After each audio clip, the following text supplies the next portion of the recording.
Ryan got laughed at in a stranger's driveway with his boss watching. A neighbor filmed him while he wrestled a safe that was not on the inventory sheet.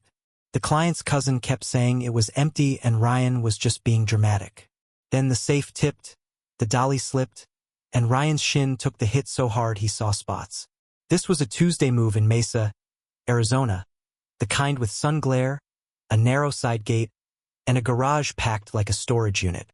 The paperwork said old furniture, boxes, and a locked metal cabinet. No safe.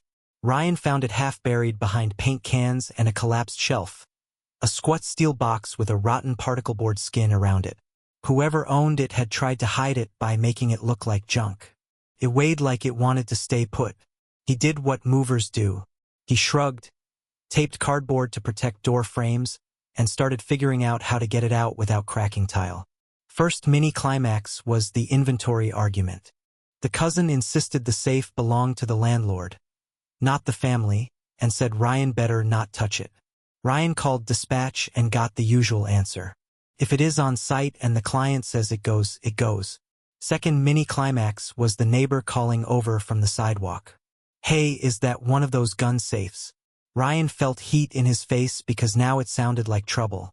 They got the safe onto the truck, shin throbbing, and Ryan kept thinking how weird it was that nobody had the combination and nobody cared where it came from. Back at the warehouse that night, his boss told him to toss it in the scrap corner and stop babying other people's junk. Ryan nodded, waited until the forklifts were parked, and rolled it into his own beat-up pickup instead. He told himself it was just a heavy toolbox waiting to happen. Then his phone buzzed with a text from dispatch. Client called back. Says that safe was not supposed to leave the house. Ryan drove back to the address the next morning because he did not want a theft report hanging over his name. The cousin met him outside with folded arms and a new attitude. Now the story was that the safe had sentimental documents. Now it mattered. Ryan asked for anything in writing. The cousin snapped that movers do not get to demand paperwork. Mini climax 1 was the office clerk at the moving company pulling Ryan aside. If this turns into a police call, you are on your own. She said it like a warning and like a joke at the same time. Mini climax 2 was Ryan calling the Mesa police non-emergency line from his truck, asking what he should do with a disputed item from a move. The officer on the phone kept it simple. Do not open it. Document everything. If someone claims it, have them file a report or meet you with proof. Ryan tried the clean solution. He suggested they meet at a UPS store, sign a bill of transfer, and he would hand it over. The cousin refused. He wanted Ryan to bring it inside, no questions. That felt wrong. Ryan had seen enough messy estates to know how family fights turn.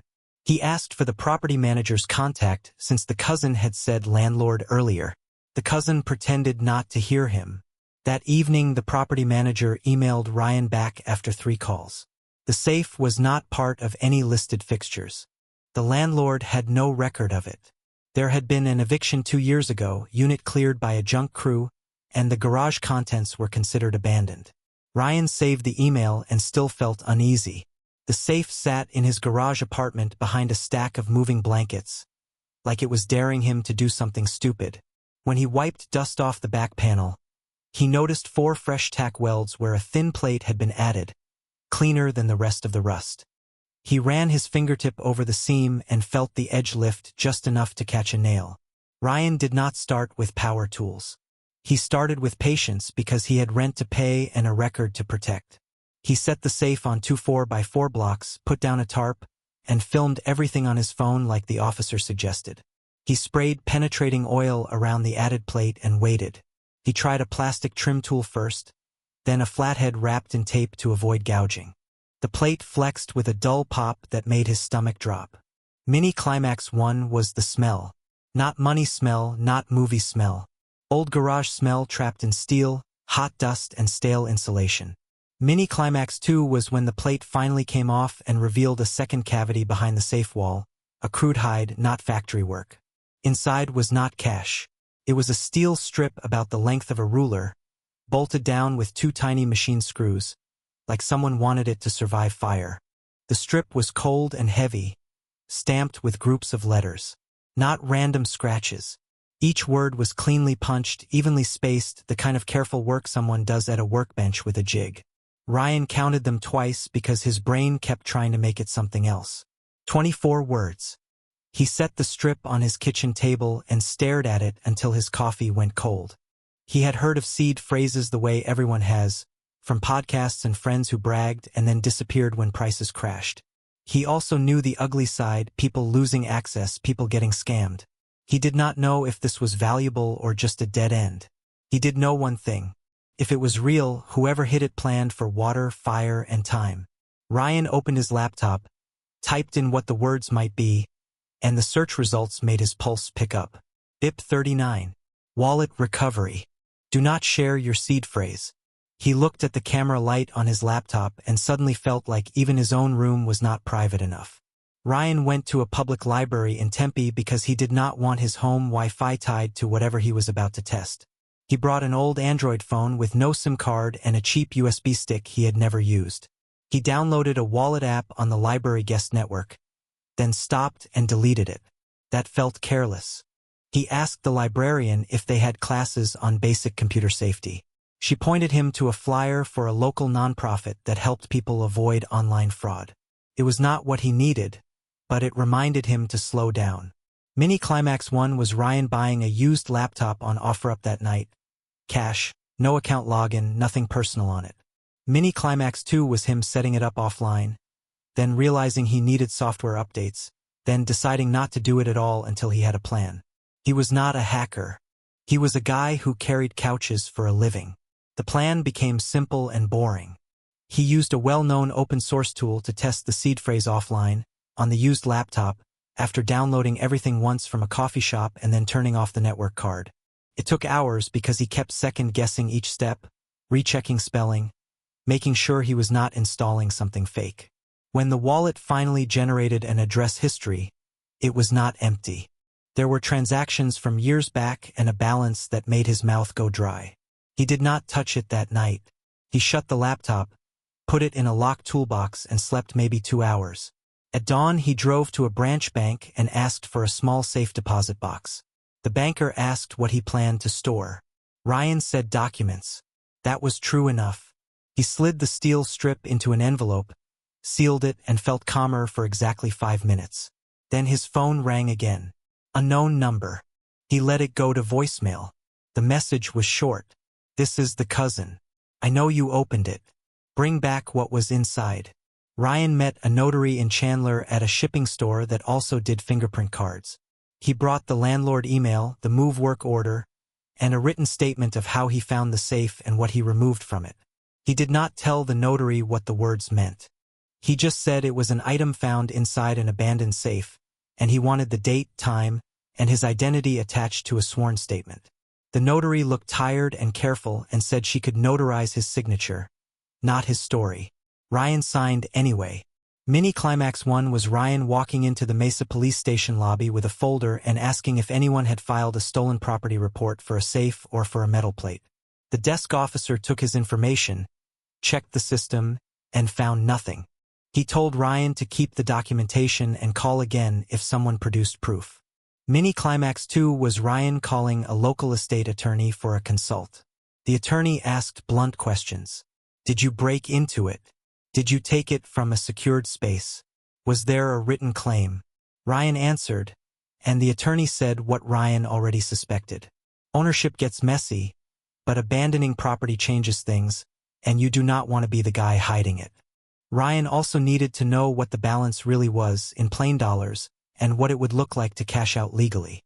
He found a small CPA firm in downtown Phoenix that had a line on their website about crypto tax reporting.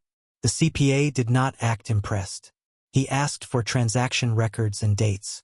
He asked if Ryan knew where the funds came from. Ryan said no and felt sick saying it. The ethical part hit harder than the tax part. If that seed phrase belonged to someone who was still alive, this could be theft with extra steps. If it belonged to someone who died, maybe it was truly abandoned. Ryan sat in his truck after the meeting, hands on the wheel, thinking about the cousin's voicemail and about the careful punched steel meant to outlast a house fire.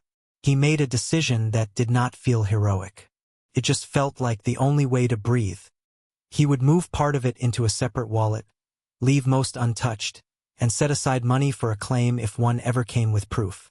Then he would stop staring at numbers and do something normal with a piece of it. That night, he made the first transfer, small like testing ice. It went through. The balance moved. And within an hour, a new email landed in his inbox from an address he did not recognize. It had one sentence: "I can help you unlock the rest safely." Ryan did not reply to the email. He deleted it, then emptied the trash, then changed every password he had. He kept operating like someone might be watching, not because he thought there was a conspiracy, but because loose talk travels fast in a city full of side hustles.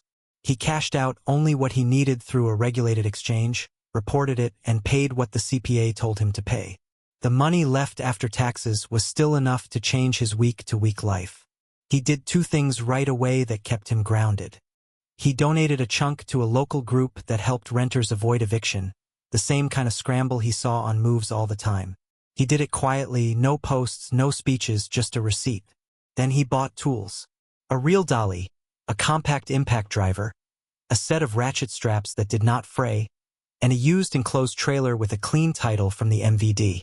He started taking small weekend jobs on TaskRabbit and referrals from coworkers, hauling appliances, clearing garages, doing careful moves for older folks who needed someone patient.